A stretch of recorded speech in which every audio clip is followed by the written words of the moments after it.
رسول کریم صلی اللہ علیہ وسلم عرب کی کواری لڑکیوں سے زیادہ حیا والے تھے. کواری لڑکیوں سے زیادہ حضور حیا فرمایا کرتے تھے. جب خانہ کعبہ کی مکہ شریف میں تعمیر ہو رہی تھی نا، اہل عرب اس کو تعمیر کر رہے تھے، تو نبی پاک صلی اللہ علیہ وسلم اپنے چچا حضرت عباس کے ساتھ خانہ کعبہ کی تعریف میں مصروف تھے. تو عرب کے لوگ چونکہ لمبا کرتا پہنتے تھے پیروں تک، تو نیچے اگر کسی وقت کوئی چیز نہیں بھی ہوتی تھی تو کسی کو وہ نظر نہیں آتی تھی، چونکہ پردہ رہتا تھا، ایک لمبا کرتا پہنا ہوا ہوتا تھا.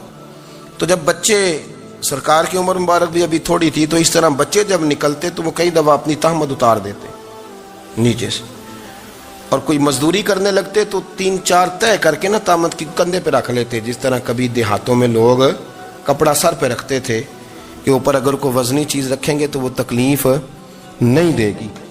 نبی پاک صلی اللہ علیہ وسلم بھی سب لوگوں کے ساتھ خانہ کعبہ کی تعمیر میں شامل تھے.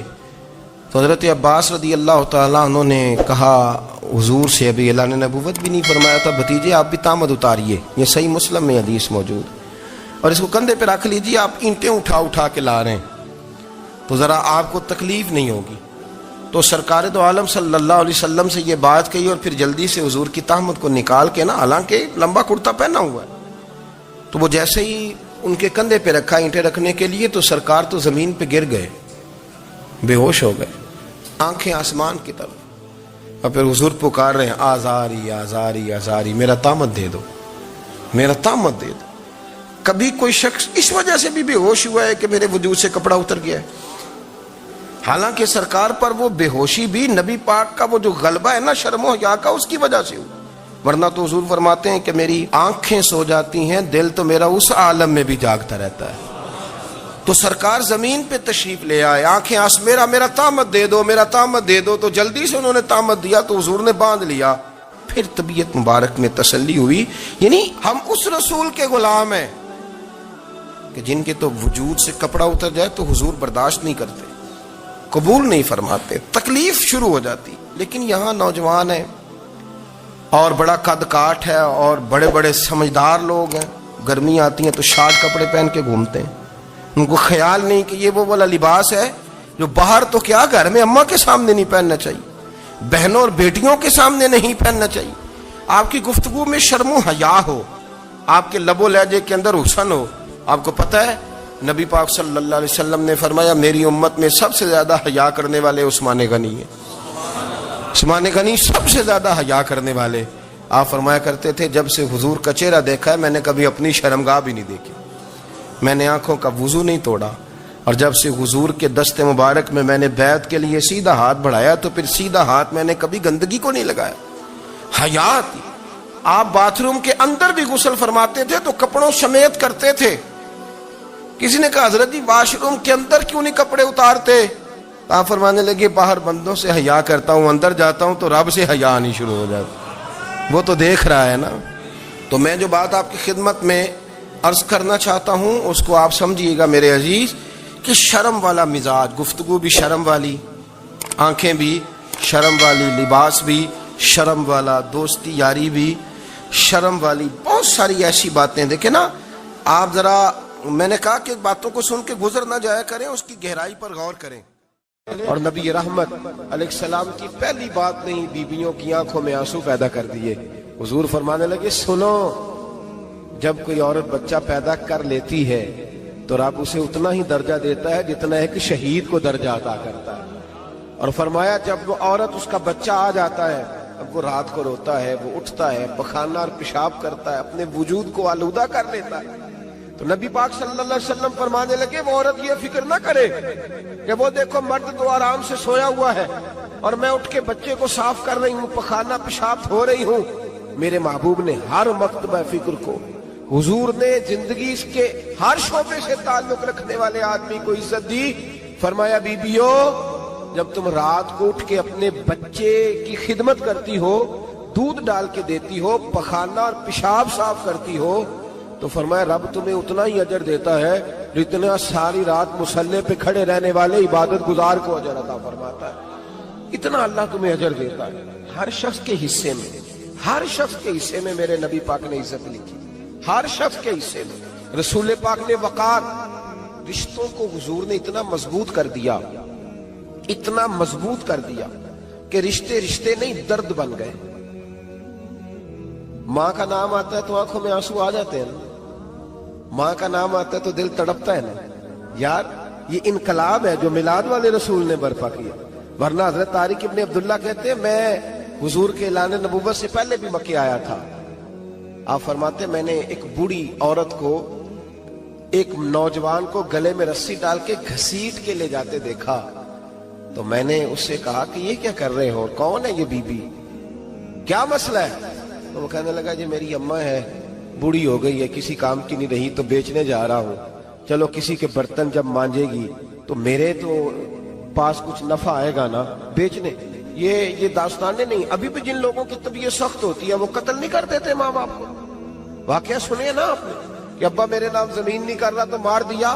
جب کلیجے سخت ہوتے ہیں تو کام ہو جاتا ہے۔ ایک طرف وہ منظر تھا اور ایک طرف یہ منظر ہے کہ حضرت حلیمہ سعدیہ رضی اللہ تعالی عنہ، ان کا نام نہیں ہے حضرت حلیمہ کا مسلم شریف میں، وہ امام زرقانی نے لکھا ہے، ورنہ مسلم میں یہ روایت اپنے اصل انداز میں موجود ہے۔ حضرت ابو ہریرہ رضی اللہ تعالیٰ عنہ فرماتے ہیں کہ جناب حلیمہ بوڑھی عورت، سادی عورت، اگر آپ کبھی معاشرتی لحاظ سے حضرت حلیمہ کا انداز دیکھیں گے نا، توجہ ہے میری بات پر، سمجھ آ رہی ہے آپ حضرات کو؟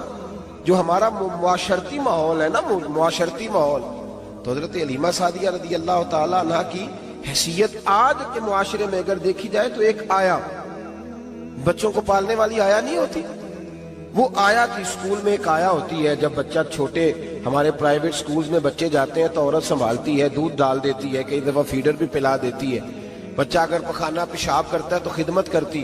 یہ عورتیں اس زمانے میں چھوٹے بچے لے جاتی، پالا کرتی۔ تو بتانا دائی کی، آیا کی، میں مثال دے رہا ہوں، اور نرس کی کیا حیثیت ہے معاشرے میں۔ اور حضرت حلیمہ سعدیہ جب نبی پاک کو واپس لے کے آئی تھی تو چلو کچھ نہیں، لیکن نہ کچھ معاوضہ بھی انہیں حضرت عبد المطلب نے عطا کیا تھا۔ جناب آمنہ نے انہیں کچھ، ایک معنی یہ بھی ہو سکتا تھا کہ پیسے دے کے یہ کام کرایا، معنی ہو سکتا تھا۔ آج جو گھر میں اماں برتن دھوتی ہے اس کی کیا حیثیت ہوتی ہے؟ وہ تو بیچاری جن برتنوں کو دھو کے ہمیں دیتی ہے، بعد میں انہی برتنوں میں ہم انہیں کھانا کھانے کی اجازت نہیں دیتے۔ لیکن میرے رسول پاک نے رشتوں کو عزت دے دی، اس طرح کی عزت دی، اس طرح کی عزت دی کہ جناب حلیمہ مسجد نبی کا دروازہ گزری ہی تھی کہ حضرت ابو ہریرہ فرماتے ہیں نبی پاک منبر پر اٹھ کے کھڑے ہو گئے، رسول پاک کھڑے ہوئے، نبی پاک۔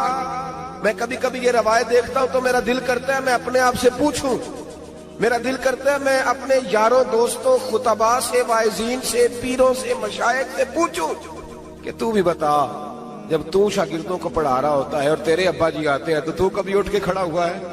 اپنے جیسے لوگوں سے، اچھے علماء کی بات نہیں کرتا، کبھی سوال کرو۔ یہ بڑا مشکل کام ہوتا ہے، بڑا مشکل کہ عالم دین تقریر کر رہا، والد آ جائے، بندہ اٹھ کے کھڑا ہو۔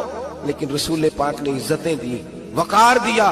جناب حلیمہ داخل ہوئی تو حضور منبر پہ کھڑے ہوئے اور اتنی تیزی سے حضور آگے بڑھے، اپنی چادر کو اتارا اور پھر میرے رسول نے زمین پہ بچھایا اور پھر حضرت حلیمہ سعدیہ بیٹھ گئی۔ اور جناب ابو ہریرہ فرماتے جتنی دیر نبی پاک ان کے سامنے بیٹھے رہے، اتحیات کی حالت میں بیٹھے رہے۔ حضور نے رشتوں کو وہ وقار دیا، وہ حسن دیا کہ رشتے درد بن گئے ہیں۔ اب ماں کا نام دل میں بعد میں آتا ہے، زبان میں بعد میں آتا ہے، آنسو پہلے آتے ہیں۔ اب ماں کا رشتہ ایک وقار ہے، ایک حسن۔ الحاوی للفتاوی میں امام جلال الدین سیوطی رحمت اللہ لکھا ہے، فتح مکہ کے بعد نا کمال ہو گیا، وَرَأَيْتَ النَّاسَ يَدْخُلُونَ فِي دِينِ اللَّهِ أَفْوَاجًا، فوجوں کی فوجیں دین میں آ گئی۔ ایک زمانہ تنہائیوں کا ہوتا ہے، ایک عروج کا ہوتا ہے۔ عروج کے زمانے میں بڑے تعلق، بڑے رش، بڑی باتیں۔ اب حال یہ تھا فتح مکہ کے بعد کہ پہلے تو ایک آدھ آدمی کلمہ پڑھتا تھا، فوجوں کی فوجیں آتی۔ ایک دن نہ نبی پاک نماز پڑھانے آئے مسجد میں، میرے نبی پاک صلی اللہ علیہ وسلم نے مسجد میں آئے تو مسجد کھچا کھچ بھری ہوئی، گلیاں بھی بھری، 10,000 کے قریب لوگ مدینے میں جمع ہیں حضور کے پیچھے نماز پڑھنے کے لیے۔ پڑھیے صلی اللہ علیہ وسلم۔ نبی پاک صلی اللہ علیہ وسلم تشریف لائے نا، جیسے ہی مسجد میں داخل ہوئے تو 10,000 کا مجمع اٹھ کے کھڑا ہو گیا. ہمارے لیے لوگ کھڑے ہوتے ہیں تو ہماری آنکھیں پرنم نہیں ہوتی، بلکہ ہم اپنا حق سمجھتے ہیں. ہم کہتے ہیں ان کا بنتا ہے کھڑے ہونا. حالانکہ بھائی دنیا سب کے لیے کھڑی نہیں ہوتی. جب کوئی کھڑا ہونا تو نظر جھک جانی چاہیے اور تیرے دل میں خیال آنا چاہیے کہ یا اللہ مجھ پہ رحم ہی رکھنا، اے اللہ میری پردہ پوشی کرنا، یا اللہ یہ تیری دی ہوئی عزت ہے، مہربانی کر خفیہ تدبیر سے محفوظ فرما. کہ ہمیں احساس نہیں ہوتا الا ماشاءاللہ. اللہ کے محبوب داخل ہوئے تو 10,000 کا مجمع کھڑا ہو گیا. 10,000 آدمی کھڑا ہو تو ایک کیف بنتا ہے. تو میرے جیسا آدمی تو ویس کو سیدھی کرنے لگ جاتا ہے نا کہ بڑی شان ہے جناب، کالر ٹھیک کر لو، دستار سیدھی کر لو، کیا بات. اتنے لوگ بھی کبھی کسی کے گاڑے کے پیچھے بھاگے. لیکن نبی پاک کا انداز کیا تھا؟ رسول پاک کی آنکھوں میں آنسو آ گئے. 10,000 آدمی کھڑا ہوا، حضور رو پڑے اور اتنا روئے کہ جناب ابو ہریرہ رضی اللہ تعالی عنہ فرماتے ہیں کہ میں نے نبی پاک کے سینے سے آواز نکلتی دیکھی. جب آدمی زیادہ روتا ہے تو سینے سے آواز آتی. حضور روئے کہ سینے سے آواز آئی. آپ فرماتے ہیں پھر حضور نے آنسو پوچھے، پھر نماز مکمل ہوئی. جب لوگ چلے گئے تو حضرت ابو بکر صدیق اٹھ کے قریب گئے، کہا یا رسول اللہ صلی اللہ علیہ وسلم آج کوئی وجہ نہیں تھی رونے کی، آپ آئے ہیں اور رونا شروع کر دیا. تو میرے محبوب فرمانے لگے آج جب میں نے اپنی وہ شانیں دیکھی، وہ مقام دیکھا تو مجھے اپنی اماں کی یاد آ گئی. ماں کی یاد، رشتوں کو وہ عزت دی، وہ وقار دیا، وہ حسن دیا. کہاں نماز کے لیے لوگوں کا کھڑا ہونا اور کہاں اماں کی بات چھیڑ دینا. میرے حبیب فرمانے لگے مجھے اپنی اماں آمنہ کی بات یاد آئی. میری ماں نے تو وہ دور دیکھا تھا جب وجود پہ کپڑے بھی پورے نہیں تھے. دل کرتا تھا آج اماں موجود ہوتی، میں نماز پڑھانے آتا، اللہ اکبر کہہ کے نیت باندھتا، سبحانک اللہ کے بعد سورہ فاتحہ پڑھتا اور سورہ فاتحہ مکمل پڑھ لیتا کہ میری اماں آمنہ کو کوئی کام یاد آتا.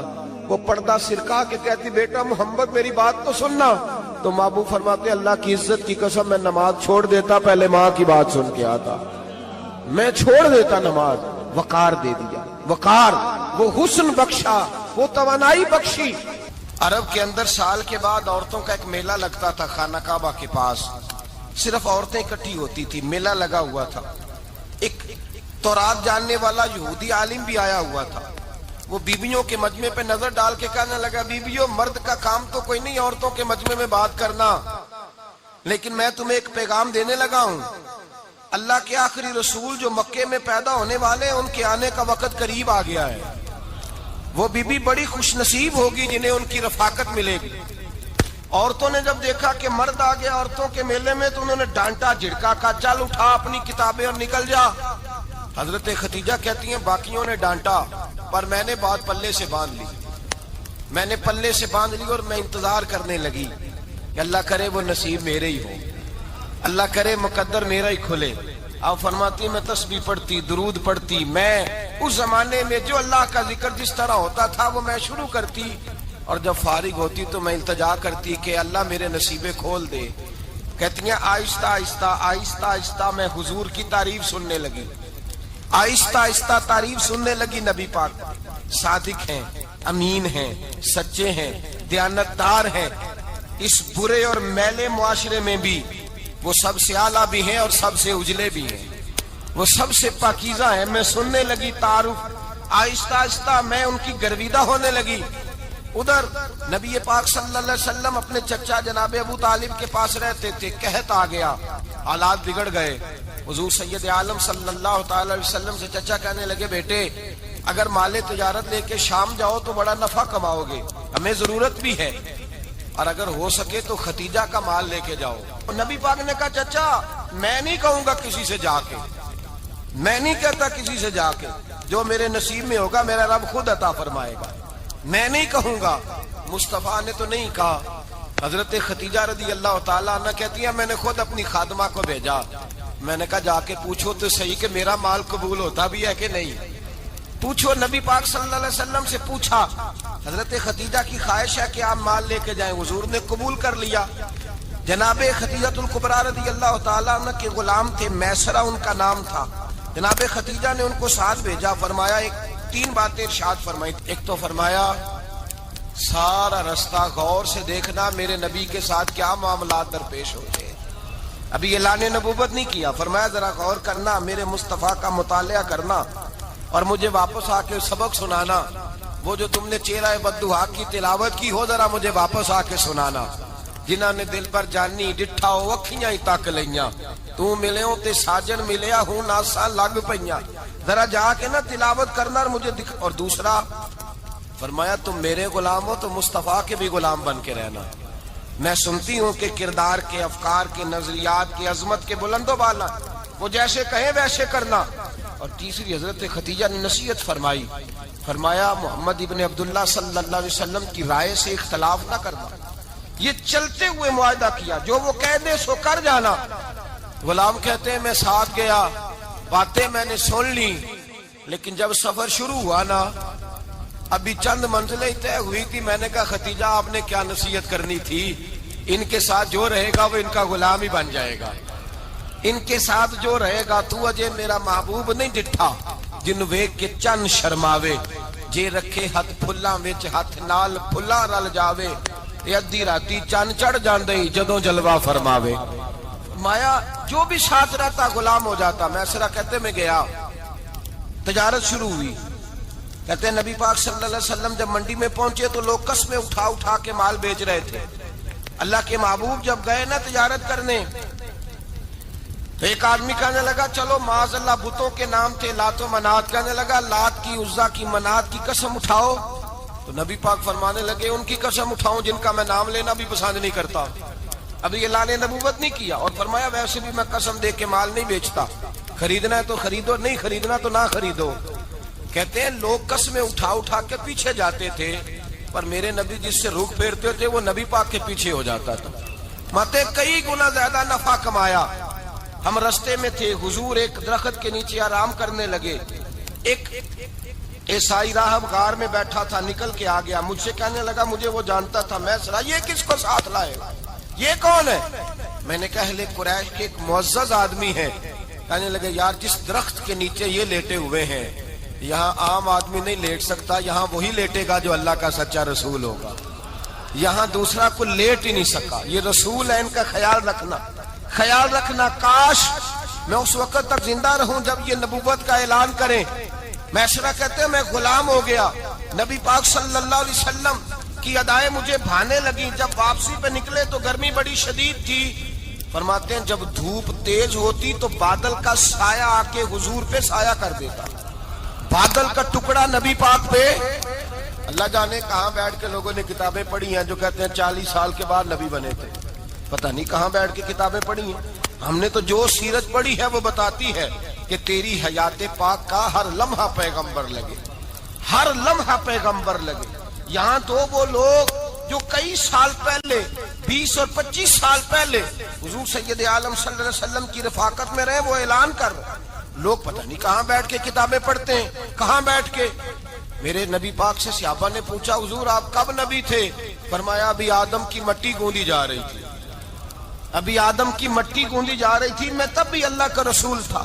میرے بھائی نبی رحمت سید عالم صلی اللہ علیہ وسلم کے غلام حضرت خدیجہ کے غلام کہتے ہیں واپس آیا. اور پہلے بھی کئی دفعہ حضرت خدیجہ کا مال گیا تھا, بڑے نفع آئے تھے, پر جو نفع اس سال آیا وہ پہلے کبھی نہیں آیا تھا. کہتے ہیں مجھ سے حضرت خدیجہ کی سہیلی بھی بیٹھی تھی, میں بھی آ گیا. اور جناب خدیجہ کی سہیلی کہنے لگی چل مال کے بارے میں کچھ بتا, کتنا بکا؟ میں نے کہا مال چھوڑو, مصطفیٰ کی سنو. اور پھر کہتی چلو ٹھیک ہے, بادل سایہ کرتا تھا, چلو ٹھیک ہے. تم سے راہب نے پوچھا تھا یہ صحیح ہے, انہوں نے تیری سارے رستے بڑی خدمت کی, تیرا بڑا خیال رکھا, پر یہ بھی بتا تجارت کیسے ہوئی؟ تو میں سر کہنے لگا زندگی میں نے بھی ساری گزار دی ہے, پر اس رسول کے ساتھ 4 دن ہی گزارے ہیں. حد ہو گئی مجھ سے, اور کچھ نہ پوچھو, اور کچھ نہ پوچھو. آ میرے دل آمنہ کے لال کی باتیں کریں, اور کچھ نہ پوچھو. بس ذکر ان کا چھیڑیے ہر بات پر, اور چھیڑنا شیطان کا عادت کیجئے. بس مجھے حضور کے تذکرے بیان کرنے ہیں, ذکر مصطفیٰ کرنا ہے. حضرت خدیجہ الکبریٰ بڑی متاثر ہوئی. کہتی ہیں مجھے درجنوں لوگوں نے پیغام نکاح دیا تھا, پر میں نے سنی نہیں تھی. میں نے نفیسہ کے ہاتھ پیغام بھیجا. میں نے کہا میری عمر 40 سال ہے, ان کی 25 سال ہے, اور میرا احوال اور طرح کا ہے. وہ شہنشاہ ہیں, جا کے پوچھو تو صحیح